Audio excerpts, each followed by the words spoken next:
Welcome to the Jane Healey Happy Hour, the podcast that explores new and exciting novels of all genres.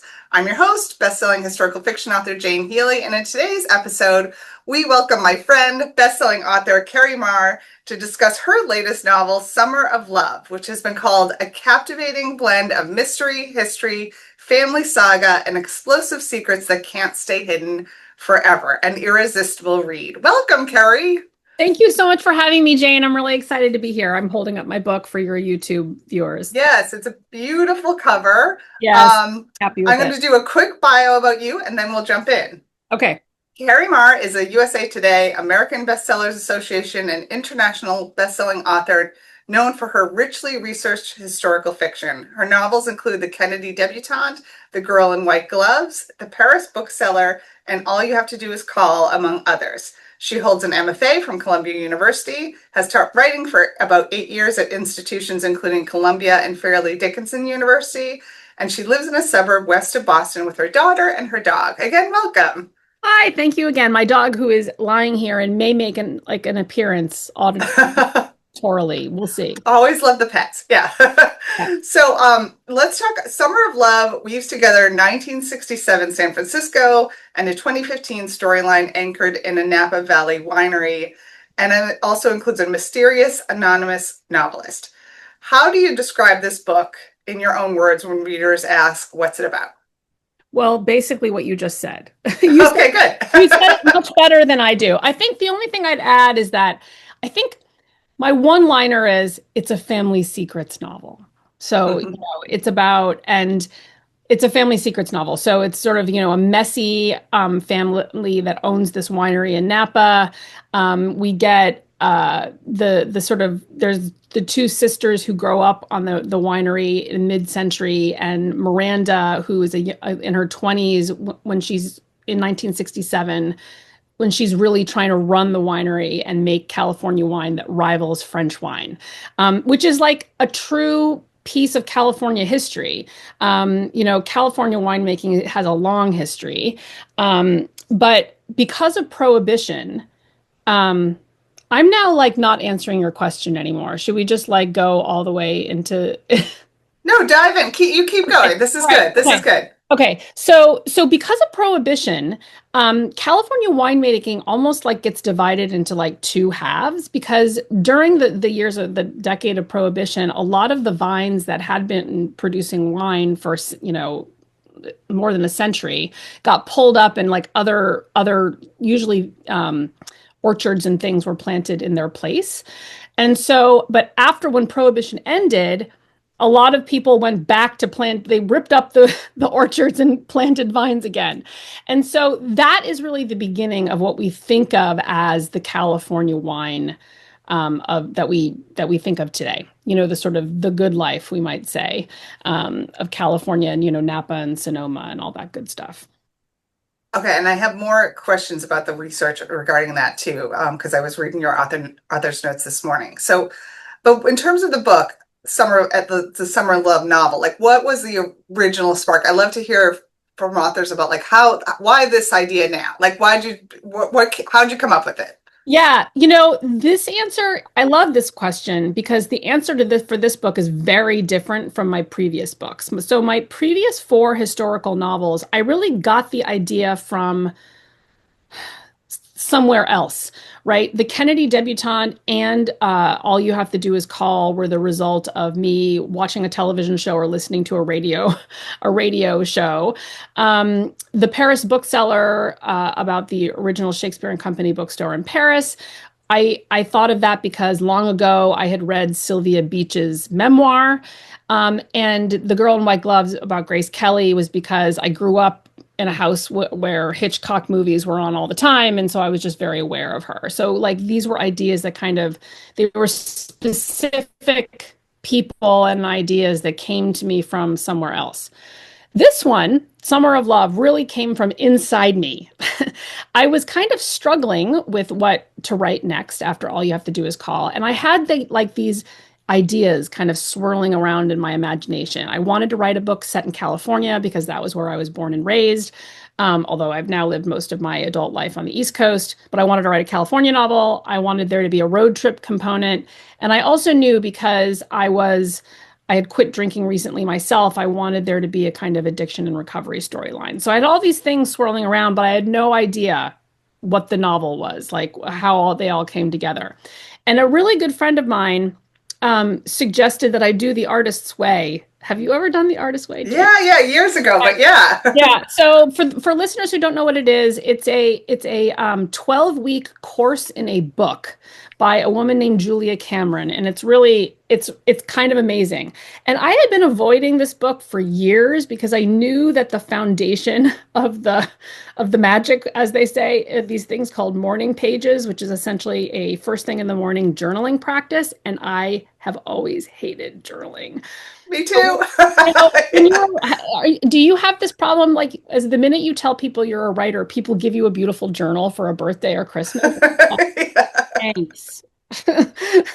And I've Mhm. tried. Those journals piled up in my closet full of like 2 pages of handwritten material before I just was like, this is not for me. Anyway, long story short, I committed to doing the morning pages when I did The Artist's Way. And I kid you not, Jane, within I don't know, 4 to 6 weeks, the whole idea for Summer of Love came together in my Really? That's head. amazing. Yes. So I don't do them, and this was 3 years ago. I don't do the morning pages every single day anymore, but I try and dip in whenever I can. And when I'm struggling, I go back to doing them pretty much every day. And they have continued to be very helpful for me. That's interesting. Yeah, I'm not a big fan of journaling either. And but to hear that, I think that writing is like I'm deep in a new novel right now drafting, and I've taken a few months off, and I feel like it's like exercise. I felt kind of flabby, like I just feel like I got out of practice, and Yeah. I think journaling must help that, in terms of keeping you in it. Yeah. Yeah. Yeah. Well, I mean, uh, most people who do morning pages, we talk about the fact that most morning pages are just a lot of complaining about our lives, a lot of whinging, as the Brits say. But that's sort of the point, right? Like Julia Cameron sort of talks about it as a sort of taking out the trash process so that like the good stuff can kind of rise to the surface. And I really have found that to be true. Sometimes I use the morning pages to brainstorm or work out ideas, but I would say 2/3 to 3/4 of them are just like emptying out my brain. So interesting. Yeah, I haven't looked at the artist way. I have a copy upstairs somewhere and in forever, but now I'm like, I might need to delve back into that. It's been a while. I love it. So. Yeah, yeah. So to go back to your research, what your first line of your author's note is California wine country deserves many more novels. And this one brings us to San Francisco and Napa in 67, then back into California wine country in 2015. What was your research process like for capturing those specific eras, landscapes, everything? Yeah, so there's a significant lived experience component to this because I was born and raised in California by California native parents and extended families. And my parents met at UC Berkeley in the mid 1960s. Oh, So wow. I grew up hearing stories about this time and place, not only from my parents, but also, aunts and uncles and grandparents and all the people who could possibly tell me stories about that time and place. So, and then I went to UC Berkeley in the 90s, which was really not that long after the 60s. And the 60s were very much alive and well in Berkeley in the 90s, peace signs and resistance posters and all that good stuff. So to some extent, I lived the era of the book. And so when it came time to research the historical period, I did a little bit of reading, but mostly what I had to do was fact check. I Hmm. would write something pretty sure that I had gotten it right based on things that I had heard or read in the past, and I just had people read it to make sure that I wasn't totally off the mark. Where I really had to do the most research was on winemaking and wine country. I had a very rudimentary understanding of how winemaking worked. And I'm not a super sciencey person. So another writer might have really delved, like Jamie Brenner wrote a novel that's set in the Long Island wine country, and her novel is full, chock-a-block of such interesting scientific information about the making of wine. I just that's not who I am. It's not how my brain works. And so I went more in the historical direction of California wine country. And so I've already talked a little bit about how Hmm. prohibition, there's this kind of pre-prohibition and post-prohibition era of California winemaking. But the reason I started my author's note that way is because, like, the truth is, despite that 10-year gap, it's there are like hundreds of years of California winemaking, and it started with the Spanish conquerors and the missionaries, and that's not great history to learn. You know, they enslaved the native population, and all these things that we understand better now, and Hmm. and later kind of more Western, Northern European vineyard owners used, Chinese laborers who came in the 19th century through the early 20th century. So it's a complicated history, like really Hmm. complicated. Yeah. And in the post-prohibition period, we have, migrant laborers, people, undocumented laborers. It's complicated. Yeah, absolutely. Um, so I want to talk about about the main characters in the story. So it follows three generations of Hartley women, Winnie, Miranda, and Dawn. Did you always know it would be a generational story like this? And did one come first before the others? Yes, I always knew it was going to be a generational story because I definitely wanted, I mean, I'm a historical writer. I mean, maybe someday I'll write truly contemporary fiction, but for now I'm doing historical. So I knew it was going to be rooted in the 60s. But I wanted to be able to talk about addiction and recovery in a modern way. So I knew that there needed to be some kind of dual timeline component. Um, so so that's sort of, and then, like I said, it was really, I can't tell you what came first exactly. Like it all just kind of, once I started doing those morning pages, and it was like all three characters presented themselves at the same time. Amazing. That's Yeah. amazing. Can you hear me? Okay, I had a tech issue with my headphones, so Yeah. I'm putting them to the side. Okay, good. So I want to read this quote also from your author's notes, and have you speak to it because I think it's an important part of the story. Um, Part of the story of the Hartley family lies in the exploration of alcoholism and addiction within families. And this is from your notes. I've wanted to write a California novel for years to combine my unfettered love of the state's unparalleled beauty and delicious produce, its pioneering spirit in the realms of food, drink, music, and the good life, with a clear eyed look at some of the roots and fruits of that free spiritedness. For both things are true, the beauty and the harm.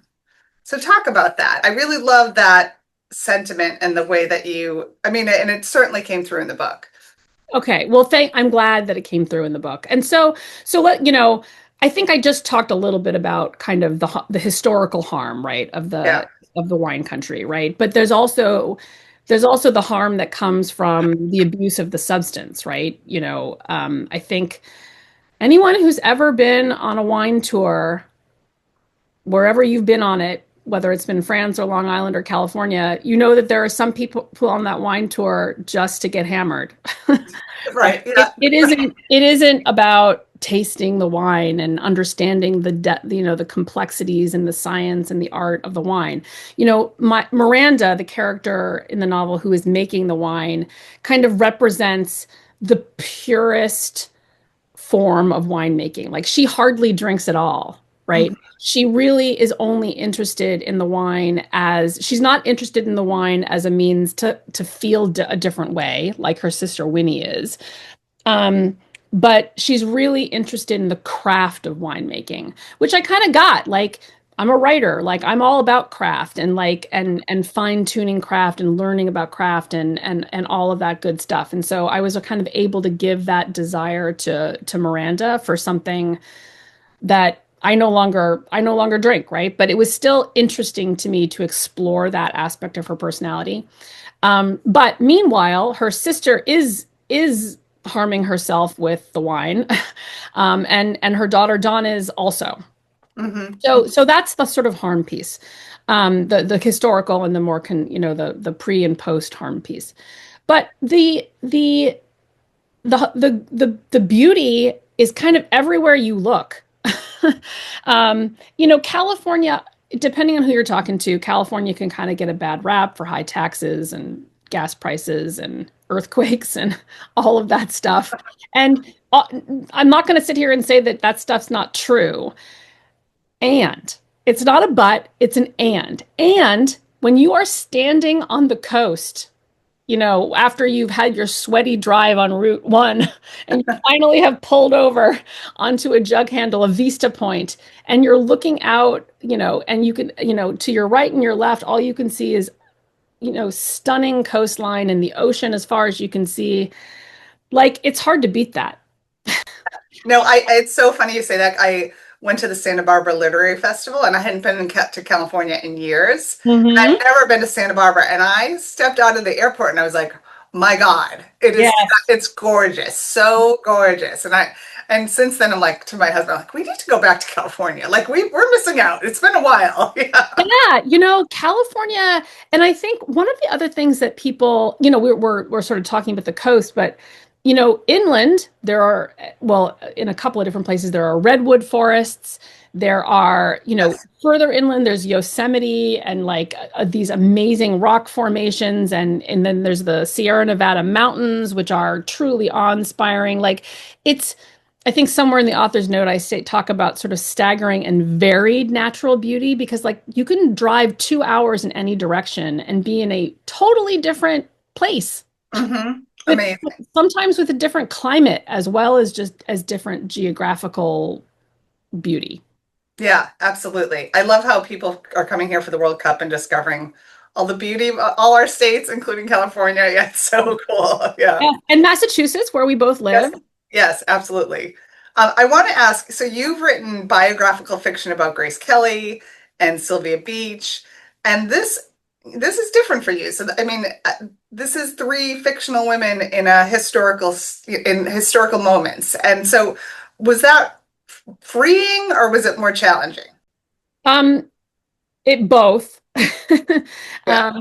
I feel like my favorite word has become and. So I sort of practiced this a little bit in my previous novel, All You Have to Do Is Call, which was again a totally fictional cast of characters, but it was more tethered. It was loosely based on a group of real women, and so I had more historical scaffolding for that book than for this one, as you correctly point out. So yeah, I mean. There were times writing this book where I felt like I was kind of dangling from a window, like hanging on by my fingernails, going, "What? What am I do? Like, where do I go from here?" But that was part of the challenge. I mean, you hear writers talk all the time about like if you're not challenging yourself, every book or every other book or periodically at least, what are you really doing? Mhm. And so it was a challenge, and it took a bunch of drafts. I'm not going to lie, it was a lot of drafts, but I'm okay with that. Yeah, yeah. In terms, also, I'm always like in awe of writers who like do the dual timeline thing, and you do that really well. Like, was that challenging, like braiding those two together? And did you write one timeline and then the other? Like, how did you do that? My intention was to write it going back and forth, but that is not what happened. I started that way, and then the historical timeline took on a momentum that I didn't want to interrupt. Hmm. So I just wrote that first. Okay. And then I wrote the 2015 Dawn sections, and then I figured out how to I braided them together. Okay. And I don't know, there was some piece of my subconscious that was aware of how what the touch points might be. So I Mhm. don't remember braiding them together being that hard. Well, that's good. I Yeah. did, I did, I did in later drafts wind up having to move a few things around, but it was good. And you know, the book reveals writing the book reveals what the book's about and also how it needs to be written, right? Mhm.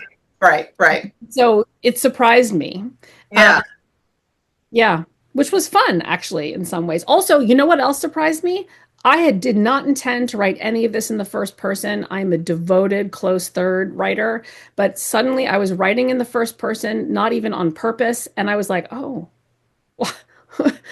this is in first person." I was so insecure about it. I sent a few people, Really? I guess, to a few beta readers, and I was like when I had 10 pages of it, and I was like, does this even work in first person? Everyone said, yes, keep going. So I was like, Oh, okay. amazing. Even though it made me feel really uncomfortable. But like I literally couldn't change it to third. It just, yeah, I understand that. I understand that feeling. So I have a bunch of writing questions that I ask everyone who comes on. So, in terms of your process, like, and has it changed over time? Like, you've written a number of novels now. Are you an outliner, or do you write by the seat of your pants, plotter versus pantser? Like, what's your process like? So although I am a devoted planner in life, I am a pantser when it comes to writing, which is Really? Oh, that's really interesting. Okay. funny. It's a funny paradox. I love my lists. When it comes to like lesson planning or getting ready for a presentation or something, I'm an outliner. I like to sometimes I write the whole thing out like in note form, like bullet point form. But I don't do that when it comes to my novels. And um I like having the freedom. I think honestly, even if I did it, I would just go off script. I wouldn't stick to it. So there's just no point, really. I have some sense of where it's going to land. Um, there's some psychological study to be done there. Like it's like it's like the one place in my life where I feel like I can be truly free is in my imagination or something. So that's my process. And but my other part of my process is that I do it in the morning because if it doesn't happen in the morning, it will never happen. Hmm, hmm. As much as I love it, I love writing and it is my calling and my passion, but if I don't do it in the morning, I won't do it. Right. I get that too.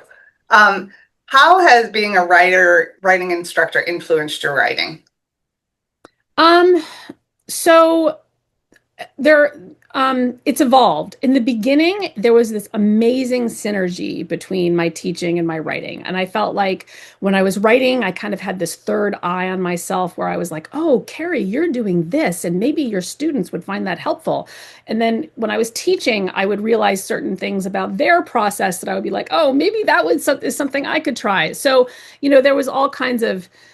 there was all kinds of back and forth there in the early years. Plus, I love being part of a faculty of other writers. Oh yeah, You and I are part of a local community of writers, which I think both of us find want to be wonderful and supportive and in all the ways.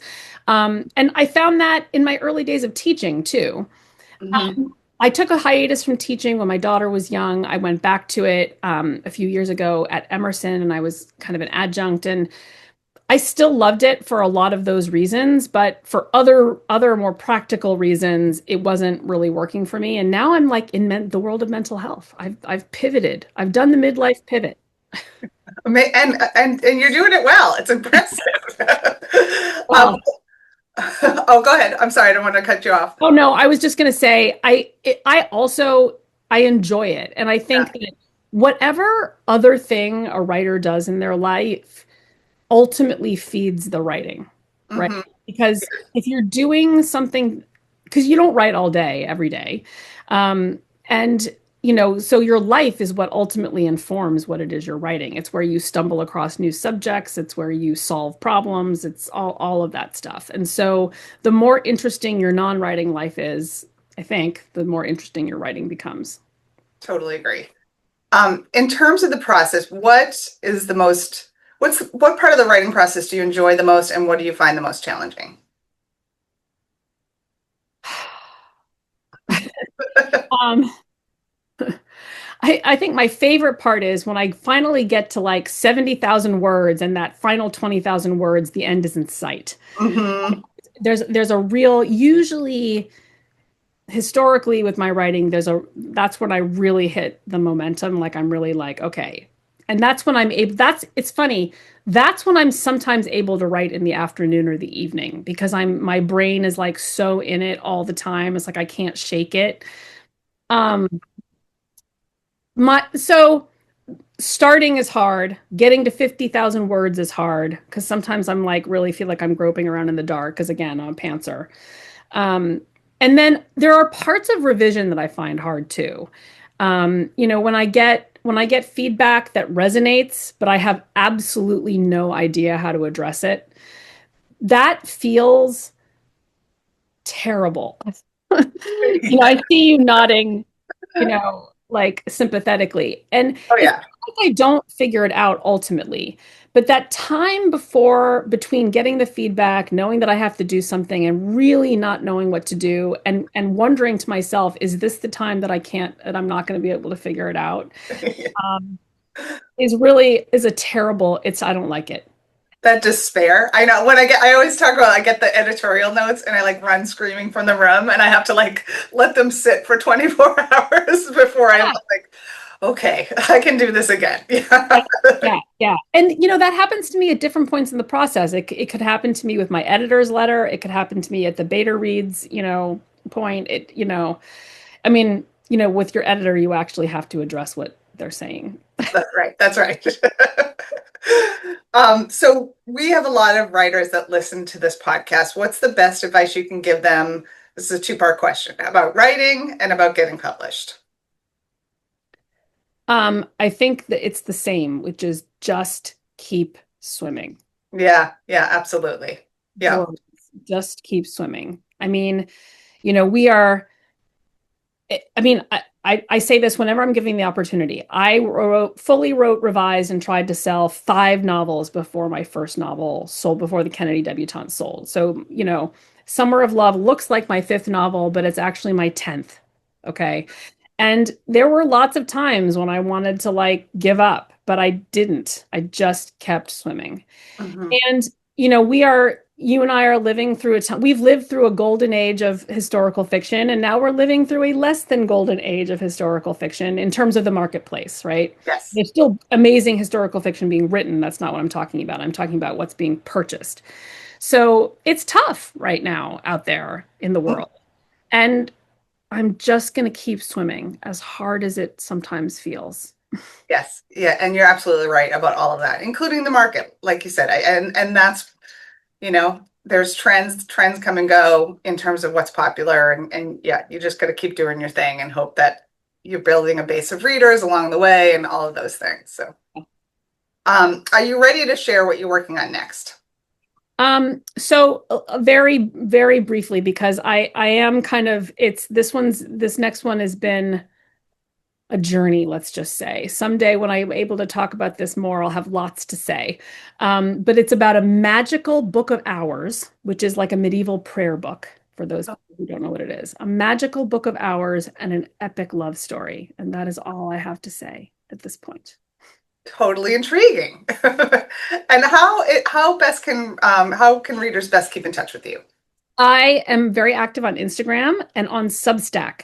On Instagram, my handle is Kerri Maher Writer.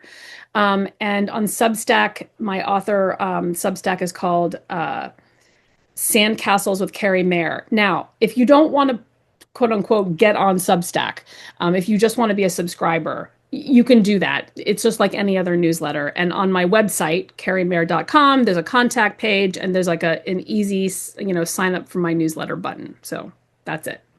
Excellent. And this this book comes out July 7th, correct? Yeah. Yes. So, okay. So I'm not sure when we'll release the podcast around that time, but I just want to make sure everyone knows it's available July 7th, wherever books are sold. Yes.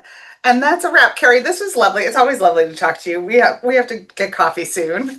Yes, 100%. Thank you for having me. It was great chatting with you. There were great questions. Thank you. Thank you. And that's a wrap. Congratulations again on your latest, Summer of Love, available wherever books are sold.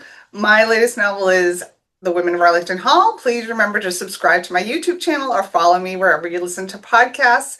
Thanks again, Kerri. I didn't even mention I was a very, very early reader of this book, and I'm so excited to see it coming out into the world now. I mean, I think it was over a year ago. So It did congratulations. too. Yes, yes. So thank you again for your read. It was super helpful.